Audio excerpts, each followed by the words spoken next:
Namaste and Jai Swaminarayan. Welcome to this week's episode of Timeless Hindu Wisdom. This is a special web series delivered by the Swamis of BAPS Swaminarayan Sanstha. It has been initiated to inspire us during these challenging times with the universal wisdom of ancient Hindu scriptures presented in a contemporary, bite-sized format. Divyamurtidas Swami was raised and schooled in London, United Kingdom, before being ordained as a sadhu by His Holiness Pramukh Swami Maharaj in 1986. He spent the next 6 years training as a sadhu in India, where he studied Hindu scriptures, Swaminarayan literature and philosophy, and world religions. Divyamurtidas Swami then served in Kolkata for 20 years overseeing youth and community outreach activities for BAPS in West Bengal, as well as the construction of the new traditional mandir in Kolkata. Divyamurtidas Swami currently serves at Swaminarayan Akshardham in New Delhi, where he is responsible for various guest services. He has also travelled around extensively and helps lead BAPS activities in East and Southeast Asia, including China, Indonesia, Japan, Malaysia, the Philippines, Singapore, and Thailand. He is an accomplished speaker, regularly delivering insightful talks on Hindu values and teachings to professionals and youths around the world. I now hand it over to Divyamurtidas Swami to speak to us about the wisdom from the Mahabharat. Welcome to this week's episode of Timeless Hindu Wisdom. Last week, we took a look at decision making from the Mahabharat, and we focused our attention on one individual, Duryodhana. And we saw from Duryodhana's life that all his decisions and choices were based on his emotions. It was his emotions that governed how he thought and how he acted. They created a filter in his mind through which he saw people, places, and situations. He did not like the Pandavas. He was jealous of them. He envied them. He had greed for power, and every time he saw the Pandavas, he never liked them. But he loved his brothers, and he loved his friend Karna. And because of this, he could not see anything wrong with them. Another thing we saw with Duryodhana was that when his emotions were strong and active, logic, reasoning, intellect, and common sense were completely inactive. Even when his seniors advised him, he could not accept that advice. In fact, he ignored it and rejected it. What we also saw was that because of his emotions, a false impression of logic and practicality was also created. His own false logic convinced him that whatever he was doing, whatever he had decided, was absolutely correct. But as we saw from the result, we saw that he was completely wrong. Today, we shall focus our attention on another individual, Duryodhana's own cousin brother, Yudhisthira, and see how he made his choices and how he took his decisions. The Mahabharat is a chronicle of one family, and how that one family was torn apart because of one man's negative emotions, that one man's envy, that one man's jealousy, that one man's hate, and that one man's anger. It was because of Duryodhana that the great Mahabharat war took place. Duryodhana was the oldest of the Kaurava brothers, and Yudhisthira was the oldest of the Pandava brothers. And that is why our study on decision making from the Mahabharata is interesting. Yudhisthira is considered as the most righteous person and the most noble person in the whole of the Mahabharata. In fact, Sri Krishna Bhagwan tells Vidur one day, Yudhisthira is the greatest and noblest man born in our age. But why was Yudhisthira so respected? Why was Yudhisthira so great? Bhagwan Swaminarayan also mentions Yudhisthira in the Vachanamrita, Gadala section 1, number 69. Bhagwan Swaminarayan says, Yudhisthira ruled over a great kingdom and always maintained his dharma. The most important word here is dharma. Yudhisthira lived his life not according to his emotions, but lived his life according to dharma. Dharma means righteousness, and that righteousness is given by God. The Mahabharat talks about the 4 purushats, or the 4 aims of life. These are dharma, earth, kam, and moksha. Dharma means righteousness, moral values, and truth. Earth means wealth and prosperity. Kam means desires and pleasures. And moksha means liberation from the cycle of birth and death and spiritual attainment. Bhagwan Swaminarayan also clarifies dharma when he says in the Vachanamrita Sarampur number 10, there are 2 types of people, those who live by dharma and those who do not live by dharma. Those who live by dharma will never steal, will never be disloyal, will never insult others, will never commit any sins. They fear God. They remain within the disciplines of dharma. They always love the company of true sadhus. And so, everyone in the world will trust them, and whatever they say will be accepted as the truth. And those who do not follow the path of dharma, they commit all forms of sin. They steal, they're disloyal, they disrespect others, they do not fear God, and they do not like the company of sadhus. And so, no one in the world will trust them, not even their own families. Hinduism tells us that the first thing we must learn is dharma. Only after learning dharma should we proceed with earth, kam, and moksha. If dharma is not learned, then a person will go to any means to earn his money and to earn prosperity. This means a person may even steal, may even lie, and may even commit any form of sin just to earn money. Dharma does not only tell us how to earn money, dharma also teaches us how to spend the money as well, and where to spend it. Dharma also teaches us how to fulfill our desires, and which desires should never be thought of. And that's why it is so important that dharma is the first thing that a person must learn. The Mahabharat also tells us that God does not protect us with weapons. He protects us with intelligence. An intelligent person is not he who can recite the scriptures, but he who knows what dharma is and lives by it. And only he who lives by dharma is truly wise and intelligent in this world. Dharma not only protects us, but ensures that we remain grounded on the path of morality.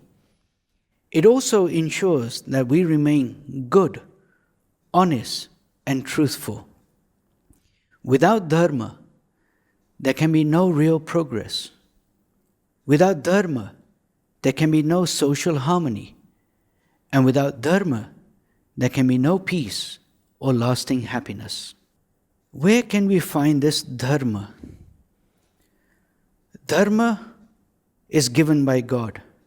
And so whenever God is present here on earth in human form, whatever words and whatever guidance He gives is dharma. Secondly, God can also be present on earth through a God-realized Sant or a God-realized Guru. And so the words of a God-realized Guru and the guidance given by him is also dharma. And thirdly, dharma is also found in the scriptures. Scriptures like the Vedas, the Upanishads, the Ramayana, the Purans, the Srimad Bhagavad Gita, the Mahabharat, the Vachramrit given by Bhagwan Swaminarayan, and very recently, the Satsang Diksha Granth given by His Holiness, Param Puja Mahan Swami Maharaj, the spiritual head of the BAPS Swaminarayan Sanstha. Yudhisthira lived his life according to dharma, and he made all his decisions based on dharma. But how did he learn dharma? And how did he make his decisions? The 5 Pandavas, Yudhisthira and his brothers, were born and raised in the forest. They were surrounded by learned sages. So right from a very young age, these learned sages not only taught Yudhisthira and his brothers about the knowledge of the sciences, but also taught them about dharma from the scriptures. Yudhisthira was always a disciplined child, and he made sure that he never deviated from the path of dharma. Unlike Duryodhana, Yudhisthira had complete control over his emotions. There is a very famous incident which has been mentioned in the Mahabharat, in which once, during their exile, when the 5 Pandavas were going through the forest and they were extremely thirsty, Yudhisthira asked Nakul to climb a tree and see if he could see a river or a lake nearby where they could get fresh water. Nakul climbed the tree and saw there was a lake nearby. Yudhisthira asked him to go and fetch some water. After some time, when he did not return, Yudhisthira sent his other brother, Sahadev. When Sahadev did not return, Yudhisthira sent Bhim and Arjun to see what had happened to Nakul and Sahadev and why they did not return.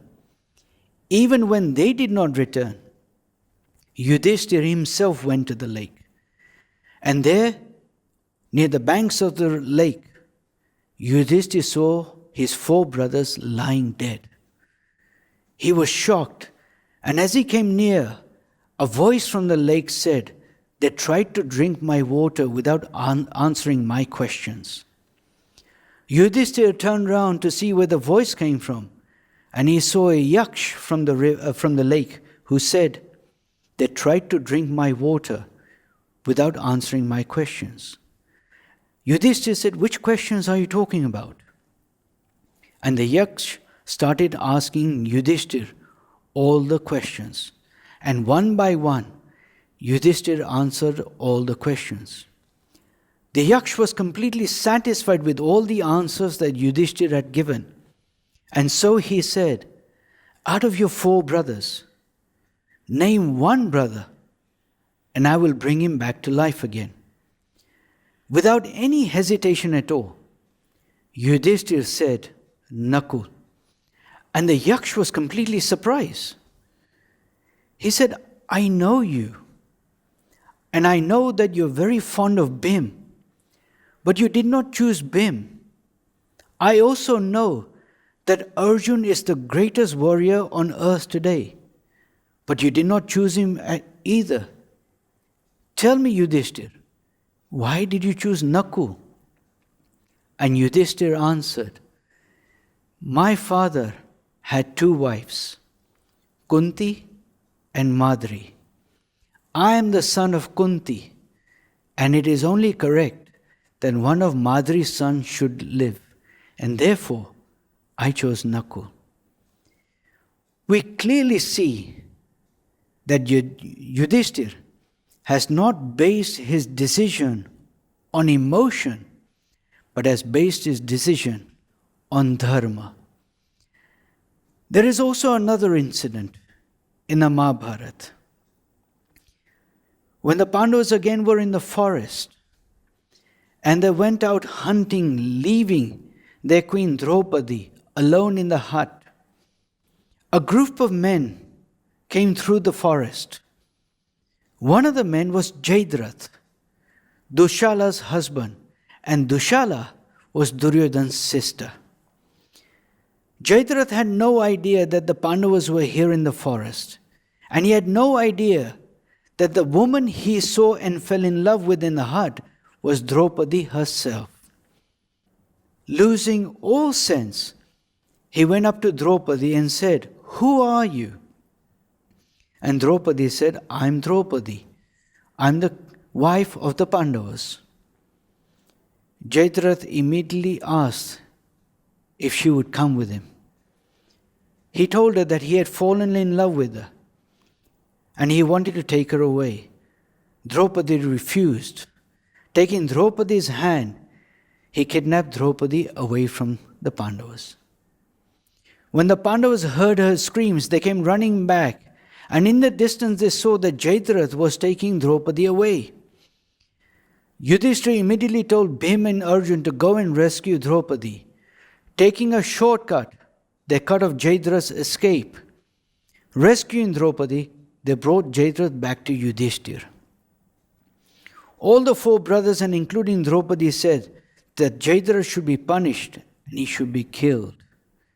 Yudhisthira looked at Jayadratha and he said that Jayadratha is the husband of Dushala. Gandhari has 100 sons, but she has only one daughter. If we kill Jayadratha, then Dushala will become a widow. This will upset not only Dushala, but also our stepmother Gandhari. It is not correct that we kill him, but we let him go. Again we see in Yudhisthira that he did not base his decisions on emotions, but made his choices and decisions based on dharma, what is right and what should be done.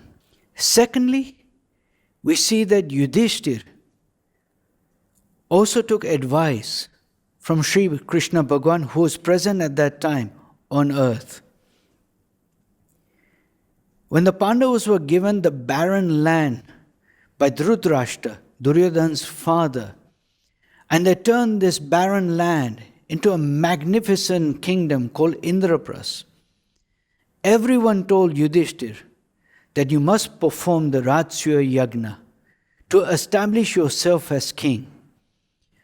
Yudhisthira had no great greed for power and glory and was unsure whether he should perform this great offering and grand offering, the Rajasuya Yagna, to establish himself as a great king. Everyone told him he should, but he asked Sri Krishna Bhagavan whether he should or not. And Sri Krishna Bhagavan advised him and guided him that he should. And only after he got confirmation from Sri Krishna Bhagavan that he performed the Rajasuya Yagna. Furthermore, when there was talks of the great Mahabharat war taking place, everyone wanted to fight Duryodhana. Duryodhana himself wanted a war and did not want to give the Indraprastha kingdom back to the Pandavas. Yudhisthira thought about it, and he thought a great deal about whether he should go to war or not. Everyone, even his advisors, told him that war is the right action. But Yudhisthira said, let us ask Sri Krishna Bhagavan, let us take his guidance, and let us see what he says. When Sri Krishna Bhagavan came to them, and he saw that Yudhisthira had a question in his mind, he said, Yudhisthira, you look worried, you look confused. What is there in your mind? And Yudhisthira said, everyone is talking about war and going to war. But I want to ask you, what should I do? And Sri Krishna Bhagavan said, the right course of action is war. Because what Duryodhana has done is wrong.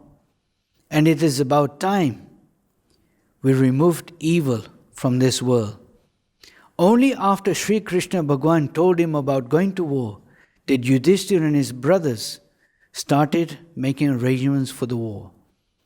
The Pandavas won the war. They had less men than the Kauravas. They had less skilled warriors than the Kauravas. And yet, the Pandavas won. They won because they had Sri Krishna on their side. They won because they had dharma on their side. Duryodhana's own mother Gandhari had warned him, and she said to him, Duryodhana, you think that you have Pita Bhishma, Acharya Drona, and you have your best friend Karna with you, and with these people you will defeat the Pandavas. But your cousins have someone who is far, far greater than any of these men, and he is Sri Krishna. Do you, Duryodhana, know who Sri Krishna is? How would you know? You're so full of yourself and you're so full of darkness that you do not know who Sri Krishna is. The Pandavas have dharma and they have Sri Krishna on their side, and that is why they will win this war and victory will be theirs. We have just looked at two individuals from the Mahabharat. We looked at Duryodhana and we looked at Yudhisthira. And we saw how they made their choices and how they made their decisions.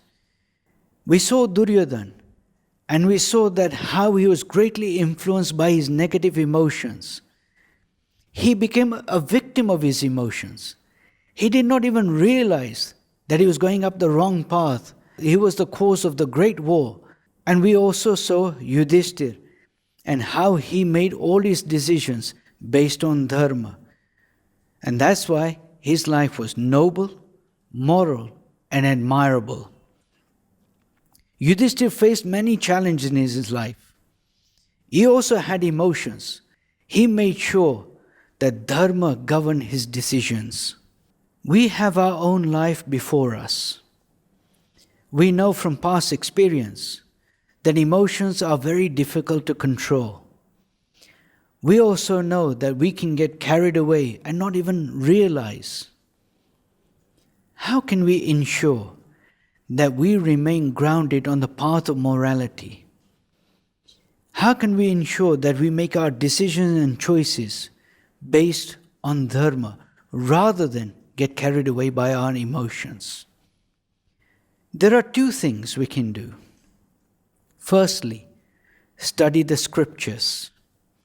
We are blessed to have the scriptures like the Vedas, the Upanishads, the Ramayana, the Mahabharat, the Srimad Bhagavad Gita, the Purans, the Vachanat which was given to us by Bhagwan Swaminarayan, and very recently, Satsang Diksha Granth, Satsang Diksha scripture, which was written and given to us by His Holiness Swami Maharaj.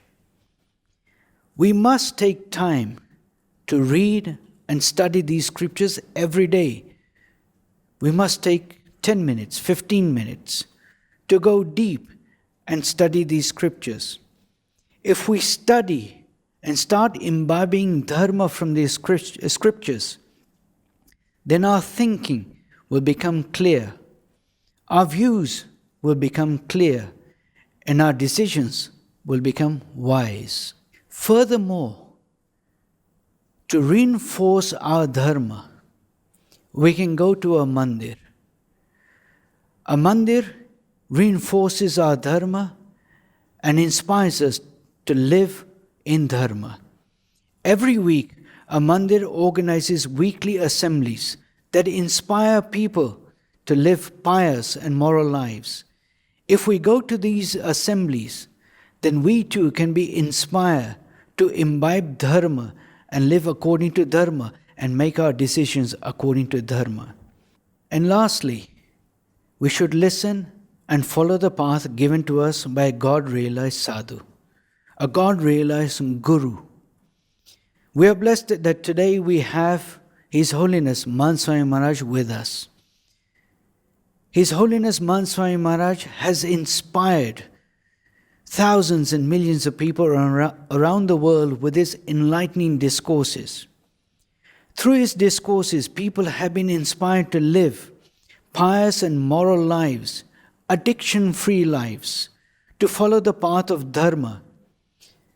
His Holiness's life of saintliness and his devotion to Bhagwan Swaminarayan and his gurus, Yogiji Maharaj and Pramukh Swami Maharaj, have inspired people to offer devotion to God in a similar fashion. We too can take guidance from him to ensure that we make our choices and decisions based on dharma. I take this opportunity to humbly pray to Bhagwan Swaminarayan and to His Holiness, Man Swami Maharaj, to bless us so that we may imbibe dharma in our lives, to make our choices and our decisions more wisely. Stay safe, stay healthy. God bless you always. Thank you, and Jai Swaminarayan.